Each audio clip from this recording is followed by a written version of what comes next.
أعوذ بالله من الشيطان الرجيم. بسم الله الرحمن الرحيم. وقال إنما اتخذتم من دون الله أوثانا مودة بينكم في الحياة الدنيا ثم يوم القيامة يكفر بعضكم ببعض ويلعن بعضكم بعضا ومأواكم النار وما لكم من ناصرين. فآمن له لوط وقال إني مهاجر إلى ربي إنه هو العزيز الحكيم. ووهبنا له إسحاق ويعقوب وجعلنا في ذريتهما النبوة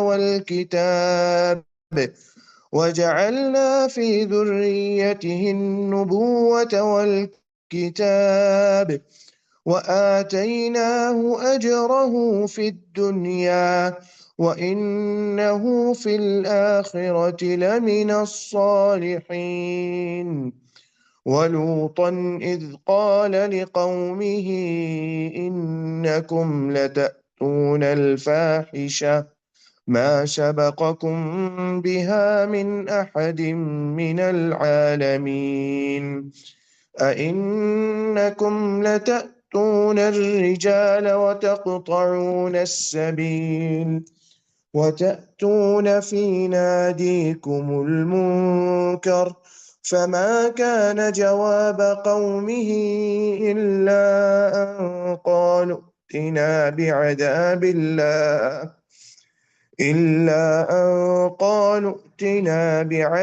الله إن كنت من الصادقين. قال رب انصرني على القوم المفسدين.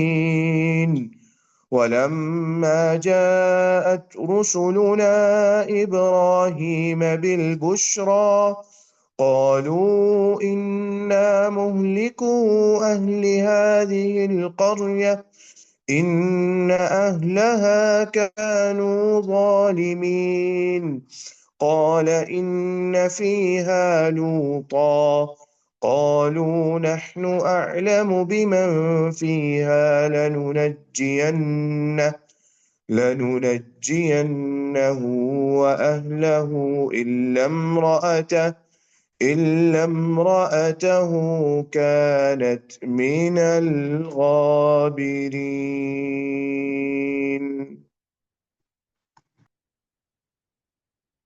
أعوذ بالله من الشيطان الرجيم. بسم الله الرحمن الرحيم. وقال إنما اتخذتم من دون الله أوثانا.